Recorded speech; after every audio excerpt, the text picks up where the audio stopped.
परीक्षित जी ने कहा, गुरुदेव एक बात बताइए, भगवान जल्दी किसको मिल जाएंगे? आप कृपा करके बताइए ना। जो दिन में 3-4 बार खूब स्नान करता हो भगवान उसको मिलते होंगे, अथवा तो जो बड़ा विद्वान होगा, बड़ा ज्ञानी होगा उसको भगवान मिलते होंगे, अथवा तो जो बड़ा सुंदर होगा उसको भगवान मिलते होंगे, या फिर जो ऊंची जाति वाला होगा उसको भगवान मिलते होंगे, या जो बड़े अच्छे कुल खानदान का होगा उसको भगवान मिलते होंगे, या फिर जो लंबी उम्र वाला होता होगा उसको भगवान मिलते होंगे। किसको भगवान मिलेंगे? तो यहाँ बहुत सुंदर उत्तर दिया। सुखदेव जी ने कहा, आप कहते जो 3-4 बार नहाएगा उसको भगवान मिलेंगे? अरे जंगल के कोल भील तो 6-6 महीने नहीं नहाते थे, फिर भी भगवान राम आए और उनके बीच में बैठे महाराज। उन कोल भीलों के बीच में मेरे राम जी आकर के बैठे, उनको गले से लगा लिया, उनको मित्र बना लिया। आप कहते हैं जो विद्वान होगा उसे भगवान मिलेंगे, तो बताइए वो केवट कौन से स्कूल में पीएचडी करने कॉलेज में गया था उसको राम जी मिल गए? यदि जो सुंदर होगा उसे भगवान मिलेंगे, तो कुब्जा तो सुंदर नहीं थी, 3 जगह से टेढ़ी थी, पर उसको भगवान मिल गए। जो बड़ी ऊंची जाति वाला होगा तो शबरी जी के यहाँ जाकर जूठे बेर भगवान ने खा लिए, विदुर जी के घर केले का छिलका खा लिया। अच्छे कुल खानदान की बात आई तो बोले विभीषण जी तो राक्षस कुल के थे, पर उनको राम जी मिल गए। और सबसे बड़ी बात जो कह रहे कि लंबे उम्र वालों को भगवान मिलते हैं, तो ध्रुव और प्रहलाद जी की उम्र तो केवल 5 वर्ष की थी, और 5 वर्ष में ही ध्रुव और प्रहलाद ने भगवान को प्रकट कर दिया महाराज, भगवान को प्रकट कर दिया। इसलिए महाराज भगवान को पाने के लिए कोई सीमा नहीं है कि नहीं ये ऐसा होगा तभी भगवान मिलेंगे। कब मिलेंगे? कहा जहाँ भी है, जैसे भी है, जिस भी स्वरूप में है, बस भगवान को पुकार लीजिए, ठाकुर जी आपको वही प्राप्त हो जाएंगे। और जैसे ही यहाँ विदुर जी का नाम आया तो परीक्षित जी के आंखों में आंसू आ गए।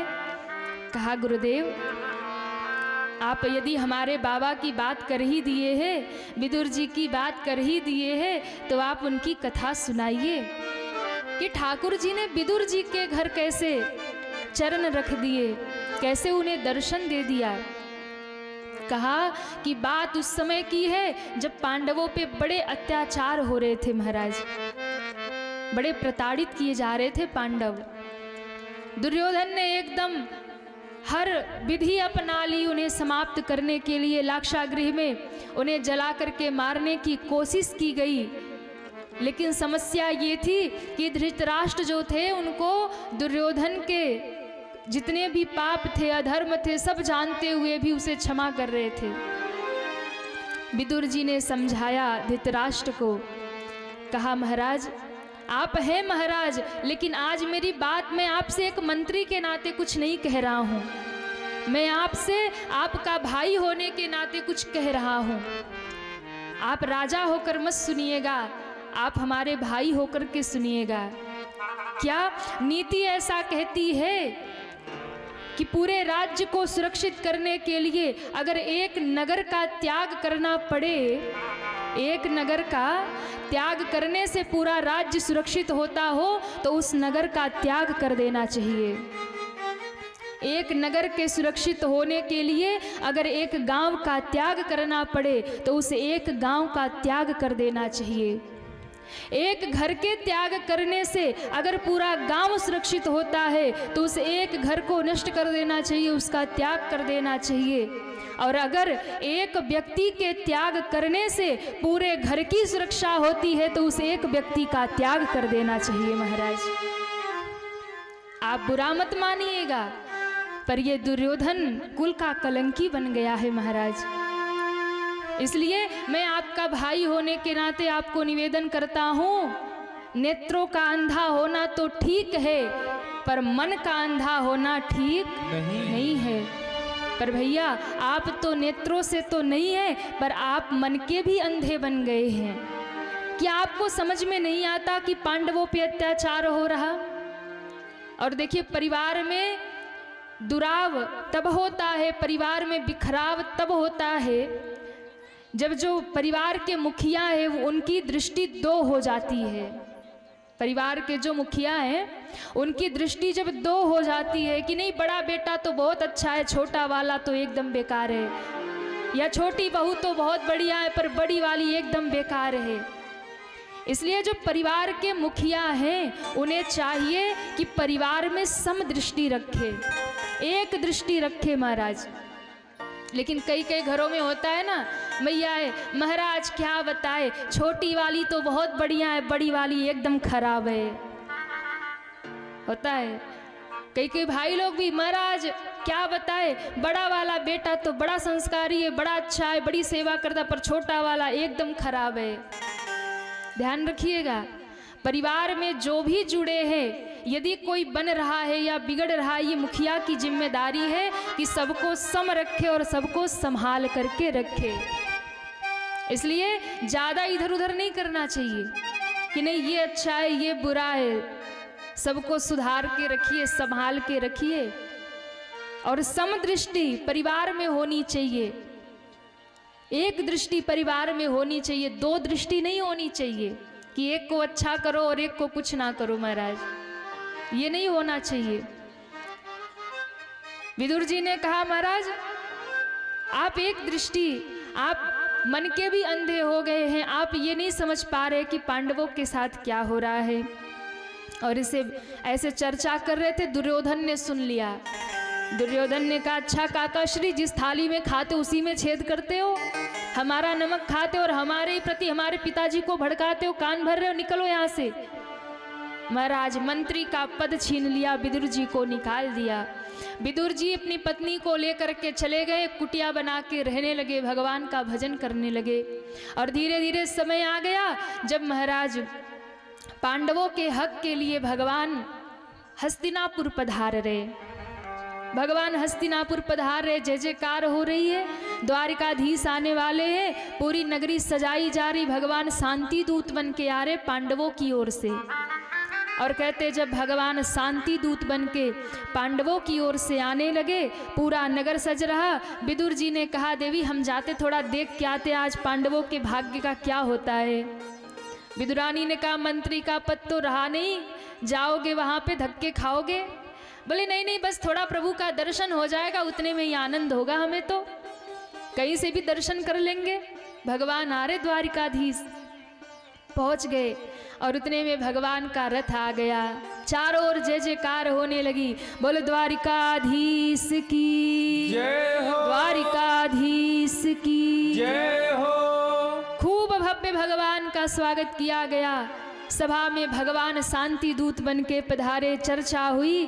भगवान ने कहा 5 गांव दे दो पांडवों को और बाकी दुर्योधन तुम राजा बन के रहो, हमें कोई परेशानी नहीं है, पांडवों को मैं समझा दूंगा, वो मान जाएंगे, बस 5 गांव दे दो। दुर्योधन तो दुर्योधन ठहरा महाराज, उसने कहा कि बिना युद्ध के तो मैं सुई के नोक के बराबर भूमि नहीं दे सकता और तुम 5 गांव की कहते हो।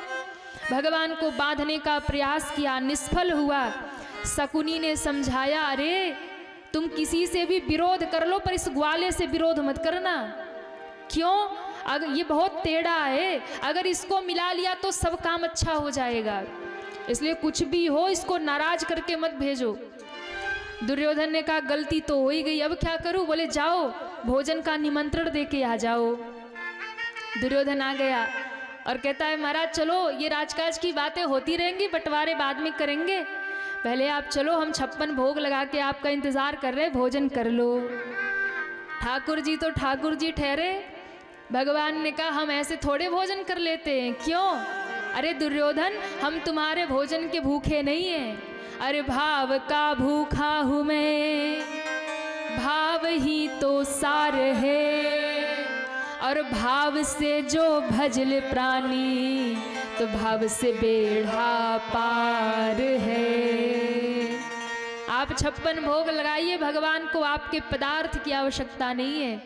अगर भाव नहीं है, अभिमान से लगा रहे हो ठाकुर हम इतने भोग लगा रहे, भगवान नहीं स्वीकारेंगे।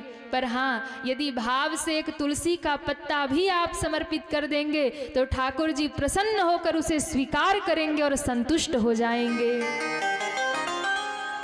भगवान ने कहा दुर्योधन देखो, भोजन तो दो स्थिति में होता है, या तो खिलाने वाले को बड़ा भाव हो या तो खाने वाले को भूख लगी हो, पर यहाँ दोनों ही नहीं है। क्यों? तुम्हारे भोजन की मुझे भूख नहीं है और तुम्हें खिलाने का भाव नहीं है, इसलिए मेरा भोजन तो आज विदुर जी के घर होगा।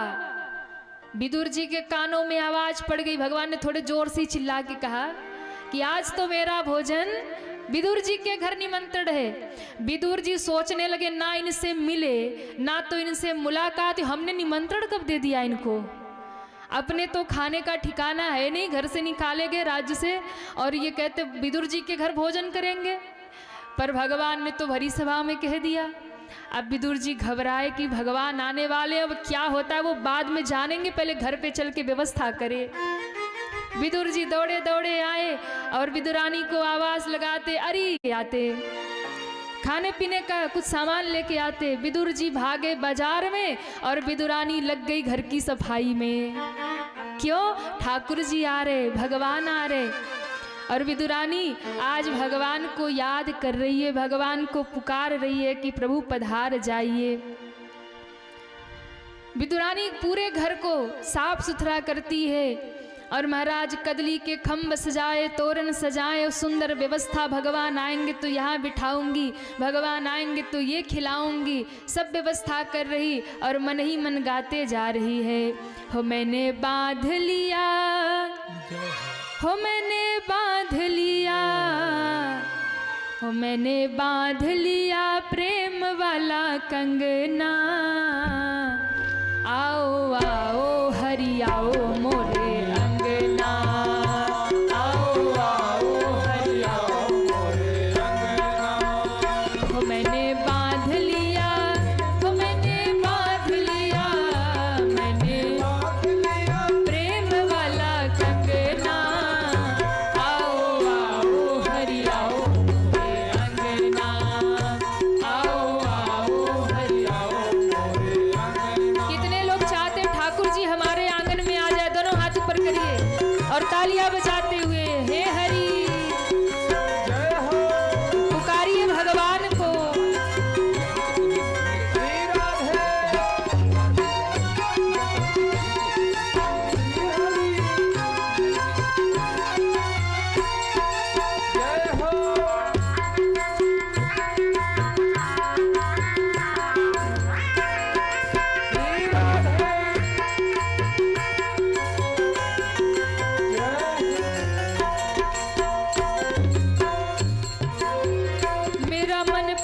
पाप करना ही छोड़ दे, मेरा मन पापी पाप करना ही छोड़ दे, दुनिया से नाता तोड़ तेरे संग जोड़ दे, दुनिया से नाता तोड़ तेरे संग जोड़ दे। यही मांग मेरी, यही मांग मेरी, यही मांग मेरी और कोई मांग ना, आओ आओ हरि हो अंगना, आओ आओ हरि आओ मोरे अंगना। मैंने बांध लिया, मैंने बांध लिया प्रेम वाला कंगना, आओ आओ हरि आओ मोरे अंगना, आओ आओ हरि आओ मोरे अंगना। सभी पुकारिए भगवान को, हरि बोल। जय हो श्री हरि श्री राधे।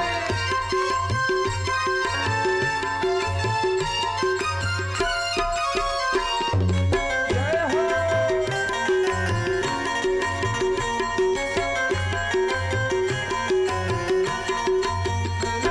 और भगवान से प्रार्थना करिए, क्या? मेरा मन पापी प्रभु पावन तू कर दे, मेरा मन पापी, प्रभु पावन तू कर दे, मेरा मन पापी प्रभु पावन तू कर दे, मेरा मन पापी प्रभु पावन तू कर दे, मेरा तेरा नाता जुड़े ऐसा मुझे बर दे, मेरा तेरा नाता जुड़े ऐसा मुझे वर दे,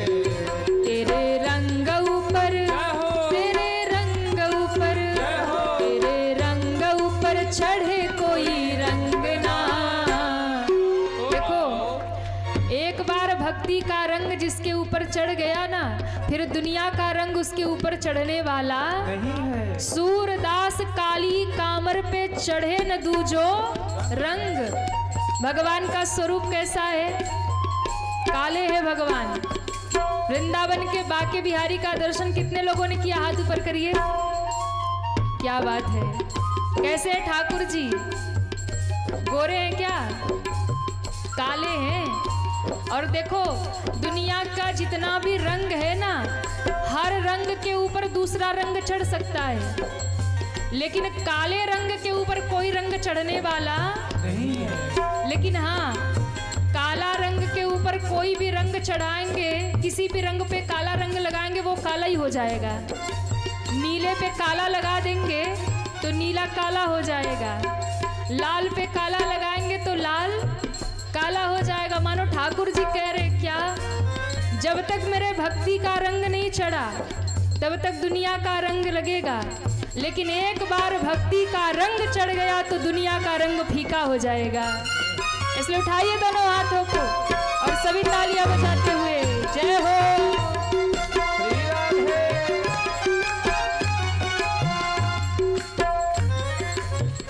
तेरे रंग ऊपर, तेरे रंग ऊपर, तेरे रंग ऊपर चढ़े कोई रंग ना। आओ आओ हरि आओ जय हो। आओ आओ हरि आओ मोरे अंगना। मैंने बांध लिया, हो मैंने बांध लिया, मैंने बांध लिया, मैंने बांध लिया प्रेम वाला कंगना। आओ आओ हरि आओ मोरे अंगना, आओ आओ हरि आओ मोरे। सभी तालियां बजाते हुए हरि बोल। जय हो।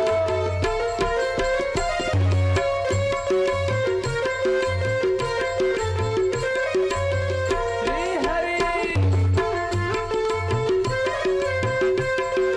हरि बोल।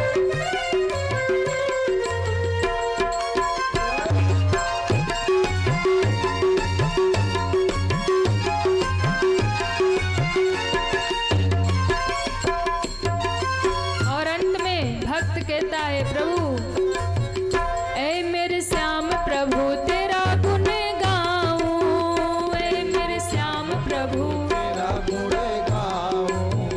ऐ मेरे श्याम प्रभु तेरा गुण गाऊं, तेरे श्याम प्रभु तेरा गुण गाऊं। तेरा गुण गाऊं प्रभु तुमको रिझाऊं, तेरा गुण गाऊं प्रभु तुमको रिझाऊं। तेरे सिवा मेरे, तेरे सिवा मेरे। ऐसे नहीं, सभी दोनों हाथ ऊपर करिए पीछे तक, पूरे पूरे दोनों हाथ ऊपर और तालियां बजाते हुए। तेरे सिवा मेरे, तेरे सिवा मेरे, तेरे सिवा मेरे और कोई संग ना। आओ आओ हरि जय हो। अंगना, आओ आओ हरि आओ मोरे अंगना। मैंने बांध लिया, हो मैंने बांध लिया, मैंने बांध लिया प्रेम वाला कंगना।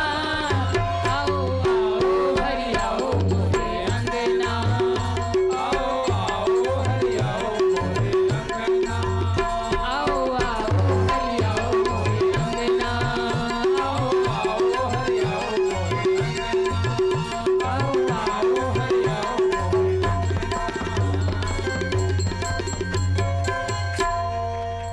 हो मैंने बांध लिया, कि मैंने बांध लिया, हो मैंने बांध लिया प्रेम वाला कंगना। आओ आओ हरि आओ मोरे अंगना। विदुरानी गा रही है, हे हरि हे प्रभु आ जाइए, पधार जाइए। और देखिए भाव से जब पुकारा जाता है तो भगवान आ जाते हैं। क्यों? यदि भाव नहीं है तो भगवान नहीं आएंगे। हम सब ने राम जी को बड़े भाव से पुकारा कि प्रभु आ जाइए, तो राम लला भी आके अपने मंदिर में विराजमान हो गए। देखो अभी बड़ा सौभाग्य हम लोगों का है और आप लोगों का भी सौभाग्य है कि राम मंदिर की प्रतिष्ठा हुई और ऐसे अवसर पे आप सभी को भागवत सुनने का सौभाग्य मिल रहा है महाराज। हाँ, अभी हम लोग 22 जनवरी का उत्सव चल रहा था हम लोग मुंबई में, और बहुत जम के 9 दिन तक राम कथा हम लोग गाए। वहाँ 9 दिन तक उत्सव हम लोग मनाए और 9 दिन तक वहाँ कथा में बस एक ही धुन चलता था, क्या? मेरी कुटिया के भाग आज, अरे जाग जाएंगे राम आएंगे।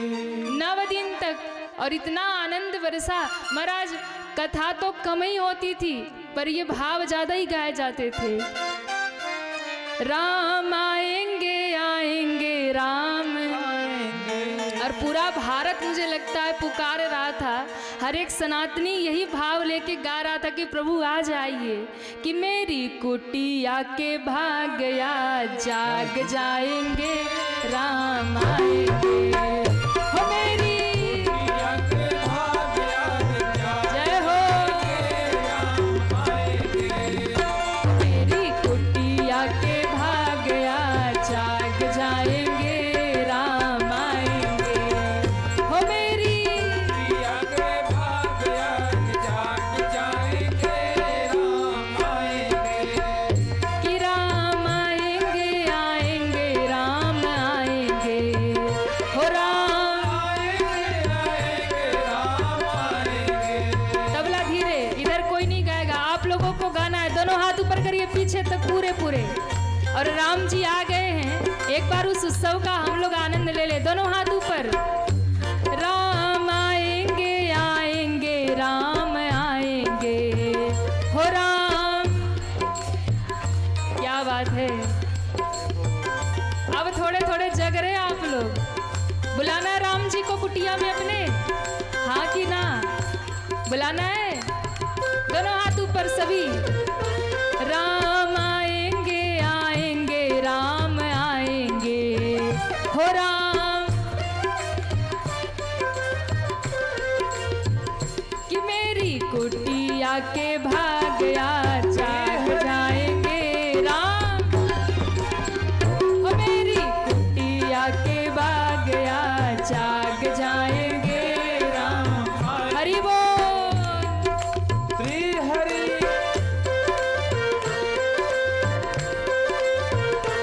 बोल अयोध्या नाथ की, रामलला सरकार की, अयोध्या धाम की।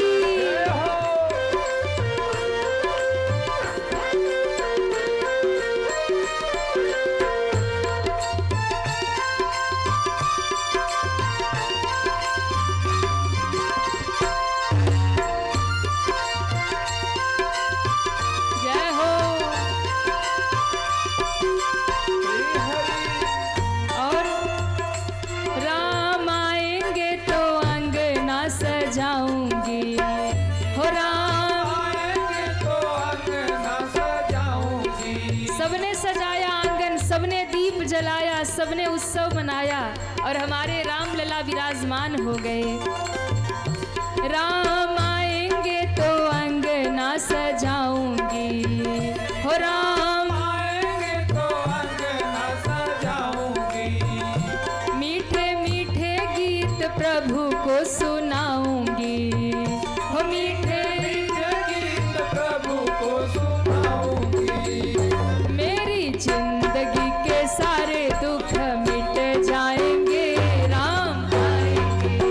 हो मेरी जिंदगी के सारे दुख, जाएंगे राम आएंगे। मेरी कुटिया के भाग आज जाग जाएंगे राम आएंगे। हो मेरी जग भाग आज जाग जाएंगे राम आएंगे। राम आएंगे आएंगे राम आएंगे। राम राम आएंगे आएंगे राम आएंगे। मेरी कुटिया के भाग आज होंगे राम आएंगे। हो मेरी जग भाग आज जाग जाएंगे राम आएंगे। राम आएंगे राम आएंगे। हो राम आएंगे आएंगे राम, इतने धीरे से कहोगे। राम आएंगे हो मेरे जिंदगी के सारे दुख मिट जाएंगे राम, हो मेरी कुटिया के भाग्या जाग जाएंगे राम, हो राम आएंगे, हो राम। बोल राघवेंद्र सरकार की, राम लला सरकार की। तो विदुरानी बड़े भाव से पुकार रही है, हो मेरी कुटिया के भाग्य आज जाग जाएंगे, श्याम आएंगे। और ठाकुर जी आ गए। विदुरानी जैसे ही सब कार्य करके द्वार में कुंडी लगा के स्नान करने चली गई। इतने में तो ठाकुर जी आ गए। भगवान ने आके द्वार खटखटाया, अरे काकी द्वार खोलो। विदुरानी जी ने कहा कौन आ गया? बोले मैं कृष्ण। काकी द्वार खोलो। जैसे ही कहा मैं कृष्ण, कानों में ऐसा लगा किसी ने मिश्री घोल दिया। एकदम आनंद से भर गई विदुरानी। आ गए ठाकुर जी, कन्हैया आ गए। आने मात्र से इतनी भाव में भरी, स्नान कर रही थी, वस्त्र बदलना भूल गई, गीले वस्त्रों में ही भागी महाराज। भगवान आ गए, भगवान आ गए, द्वारिकाधीश आ गए, कृष्ण आ गए। जाके द्वार खोल दिया। भगवान ने देखा, अरे काकी ये तो नहा रही थी, वस्त्र भी नहीं बदले, गीले वस्त्रों में खड़ी है। भगवान ने अपनी कमर से काली कामर निकाली और काकी के ऊपर डाल दिया। पर विदुरानी तो भगवान को वो देखे सो देखती ही रह गई, कुछ बोल ही नहीं पाई, सुध-बुध खो गई। जिसके सामने भगवान खड़े और ठाकुर जी का स्वरूप ही ऐसा है महाराज, मंद मंद मुस्कुरा रहे खड़े खड़े। अब तो एकदम भाव में डूबी है। भगवान ने कहा, अरे काकी बिठाओगी नहीं, भीतर नहीं बुलाओगी, बैठने को नहीं कहोगी? तब ध्यान आया, अरे प्रभु पधारिए पधारिए। विदुरानी आंगन में लाई भगवान को। भगवान कहते कहाँ बैठूं? एक महाराज लकड़ी का पाटा उठाया और कहती ठाकुर जी यहाँ बैठ जाओ। भगवान जैसी बैठने को बोले यहाँ नहीं, यहाँ बैठ जाओ। भगवान बैठने को बोले प्रभु रुक जाओ, यहाँ नहीं, यहाँ बैठ जाओ। पूरे आंगन का चक्कर लगवा दिया। भगवान ने कहा पहले डिसाइड कर लो बिठाना कहाँ है, पहले पक्का कर लो कहाँ बिठाओगी। एक घर के कोने में उल्टा पाटा बिछाया और कहती यही बैठ जाओ। पर धन्य मेरे भगवान, भगवान ने तो देखा भी नहीं कि पाटा उल्टा है कि सीधा है। भगवान ने तो बस ये देखा कि भाव से बिठा रही है, सो ठाकुर जी जाके बैठ गए। अब भगवान परीक्षा भी बहुत लेते, घर में कुछ है नहीं और भगवान जानते कि घर में कुछ नहीं है, इसलिए भगवान ने थोड़ी परीक्षा ले ली और कहते अरे काकी बड़ी जोर की भूख लगी है, कुछ खिला दो। अब तो विदुरानी सोचे विदुर जी आते ही होंगे, पर अभी लौटे नहीं और यहाँ ठाकुर जी आ गए, कन्हैया आ गए, क्या खिलाऊं? भगवान कहते बहुत जोर की भूख लगी है, काकी कुछ खिला दो। दौड़ी दौड़ी बगीचे में गई, कुछ नहीं था, कदली के फल तोड़ लाई, केले तोड़ लाई और कहती है कन्हैया तुम्हारे काका आते ही होंगे, तब तक तुम ये केले खा लो। विदुरानी कहती केले खा लो। भगवान ने कहा काकी खिला दो। बैठ गई केले खिलाने और खिला भी कैसे रही है? कहा महाराज इतनी भाव में डूबी, भगवान का स्वरूप देख करके इतनी भाव से भर गई, शरीर की सुध ही नहीं रही। और कहते हैं केले का छिलका उठाकर भगवान को पकड़ा दिया और केला दूर फेंक दिया। महाराज केला दूर फेंक दिया, छिलका लेके कहती ठाकुर जी आप भोग लगाइए, खाइए, अभी आपके काका आते होंगे। भगवान धन्य है, भगवान ने तो देखा ही नहीं कि केला है कि छिलका है। भगवान ने तो बस ये देखा कि विदुरानी प्रेम से खिला रही है। भगवान ने छिलका लिया और भोग लगाने लगे महाराज। और केले का छिलका खा के कहते वाह काकी वाह तुम्हारे केले बड़े मीठे, बहुत बढ़िया है। विदुरानी खुश हो गई, वाह प्रभु आपको अच्छे लगे तो अच्छे ही होंगे, वैसे मैंने अपने हाथों से लगाया है, अपने हाथों से सींचा है, और खाइए ना। भगवान कहते खिलाओ। काकी तो एक के बाद एक छिलका भगवान को पकड़ा रही, केला दूर फेंकते जा रही और ठाकुर जी भोग लगाते जा रहे। केले का छिलका खाते जा रहे, दर्जनों खा गए महाराज। और जब कहते हैं ये दृश्य, उसी समय विदुर जी का प्रवेश हुआ द्वार से, और विदुर जी ने देखा कि भगवान केले के छिलके का भोग लगा रहे, केले का छिलका खा रहे, मंत्र मुग्ध हो रहे। विदुरानी की आंखों से आंसू बह रहा और केला बगल में गिरा पड़ा है, सारे कदली पड़े हैं और भगवान छिलके खाए जा रहे। विदुर जी ने देखा, एकदम कांप गए। भगवान पहली बार हमारे आंगन में आए और इसने केले का छिलका खिला दिया। दौड़े दौड़े आए, हाथ पकड़ लिया। अरे देवी क्या करती हो, तुम्हें कुछ ध्यान है, कुछ होश है, क्या कर रही हो? बोले क्या कर रही हूँ? कन्हैया को केले खिला रही हूँ। कहा केले नहीं खिला रही हो, केले तो इधर पड़े, तुम छिलके खिला रही हो। अब ध्यान आया, विदुरानी रोने लगी, प्रभु क्षमा करिए, मैं तो भाव में भूल गई कि मैं केला खिला रही हूँ कि छिलका खिला रही हूँ। तुरंत थैले में से माखन मिश्री निकाला, लड्डू पेड़े निकाले विदुर जी ने और कहा प्रभु आप 56 भोग लगाते हैं, केले का छिलका खाया तो आपका मुख कड़वा हो गया होगा, प्रभु आप ये माखन मिश्री खाइए, आप ये मिष्ठान खाइए, आपका मुख अच्छा हो जाएगा। भगवान ने वो भी खा लिया, पर अब मेरे भगवान के आंखों में आंसू थे। ठाकुर जी ने कहा काका एक बात कहूँ, बुरा मत मानिएगा। हाँ हाँ कन्हैया कहो। काका आपने जो मिष्ठान खिलाया ना बहुत अच्छा था, आपने जो माखन मिश्री खिलाया ये भी बहुत अच्छा था, लेकिन मैं कहूँ जो स्वाद मुझे काकी के उस छिलके में आ रहा था वो स्वाद आपके इस मिष्ठान में नहीं है, वो स्वाद मुझे आपके इस माखन मिश्री में नहीं है। वो अद्भुत स्वाद था, वो अद्भुत आनंद था, क्योंकि उसमें प्रेम भरा था, उसमें भाव भरा था। इसलिए महाराज भगवान के सामने आपके पास सामर्थ्य नहीं है कि आप बहुत कुछ भोग लगाइए, तो कोई आवश्यकता नहीं है।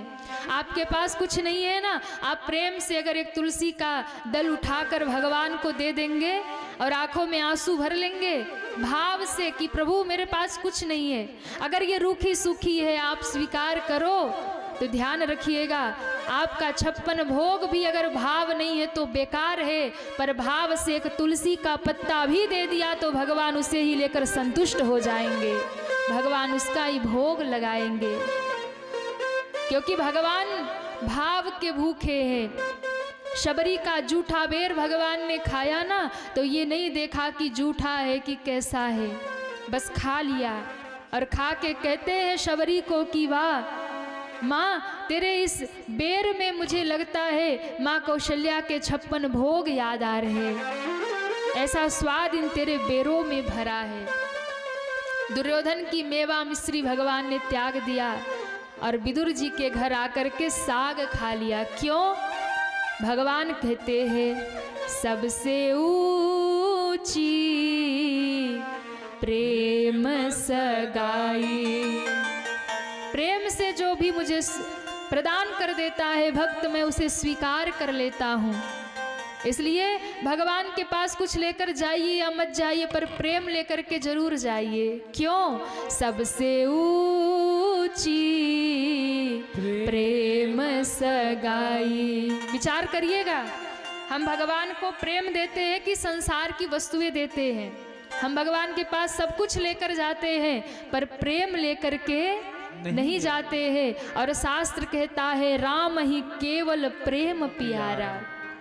संसार में हम प्रेम दिखाते हैं, संसार से प्रेम करते हैं और भगवान से व्यवहार करते हैं, पर जिस दिन आप संसार से व्यवहार करने लगेंगे और भगवान से प्रेम करने लगेंगे, उसी दिन भगवान आप पर रीझ जाएंगे और आपको प्राप्त हो जाएंगे।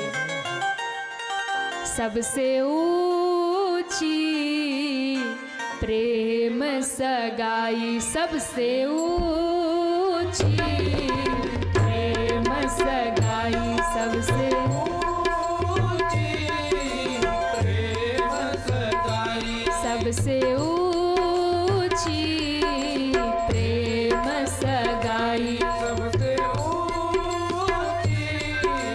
प्रेम सगाई। दुर्योधन की मेवा त्यागे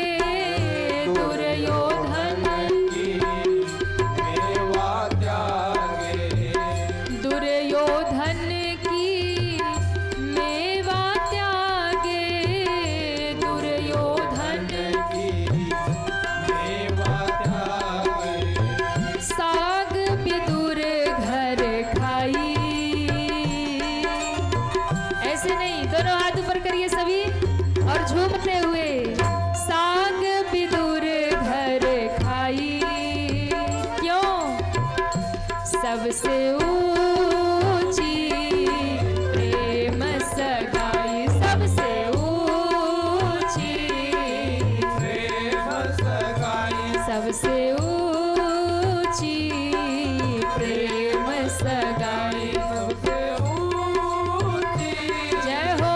प्रेम सगाई। श्री हरि श्री राधे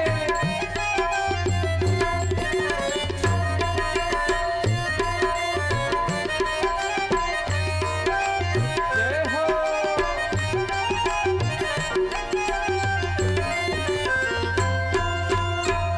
हरि बोल। जय हो।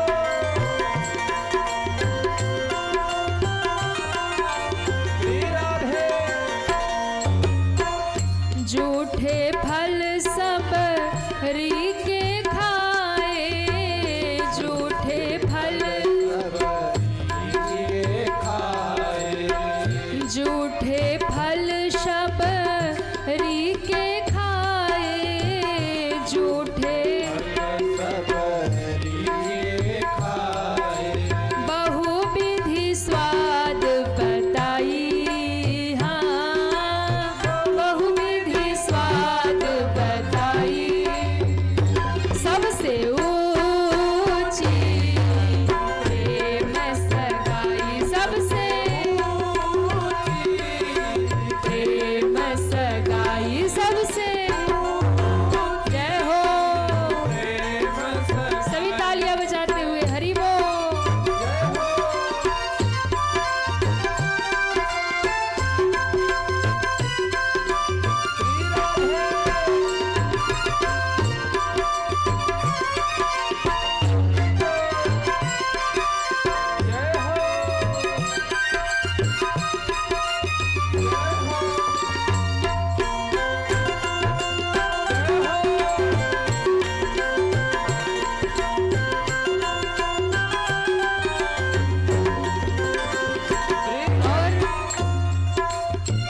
राजसूयज्ञ युधिष्ठिर कीन्हो, राजसूयज्ञ राजसूयज्ञ युधिष्ठिर कीन्हो,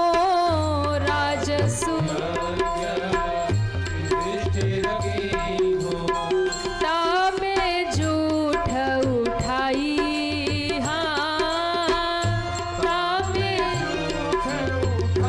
सबसे ऊंची प्रेम सगाई, सबसे। जय हो। ऊंची प्रेम सगाई। जय हो। प्रेम सगाई।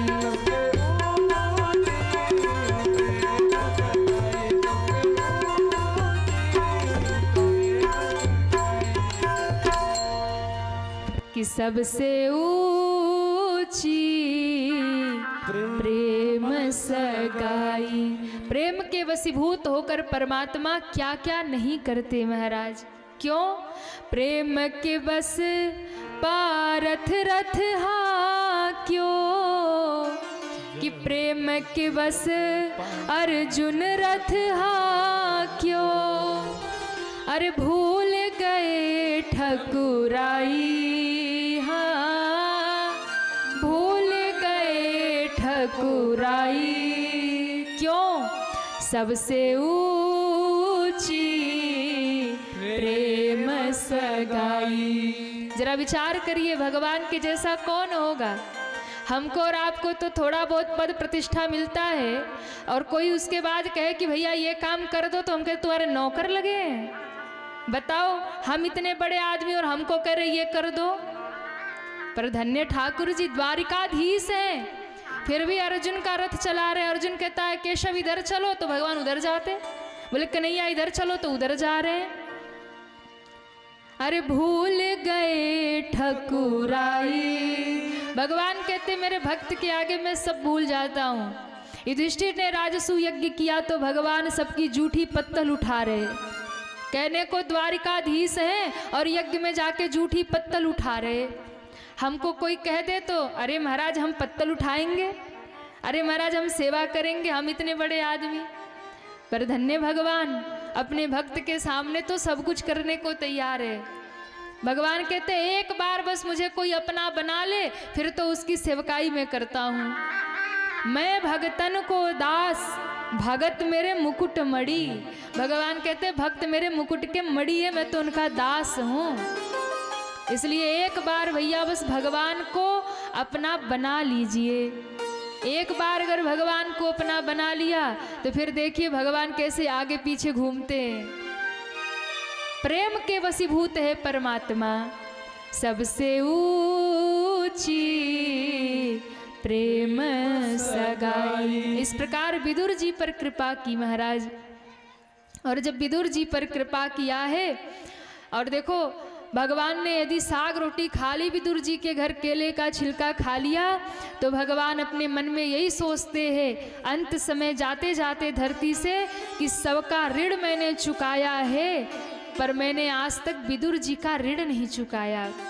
जब उद्धव जी को और मैत्रेय ऋषि को अंतिम उपदेश किया तो भगवान कहते हैं मैत्रेय ऋषि को, उद्धव जी को कि जब विदुर जी मिले तो उनसे कहिएगा कि उनकी उधारी रह गई, हम उनका ऋण नहीं चुका पाए।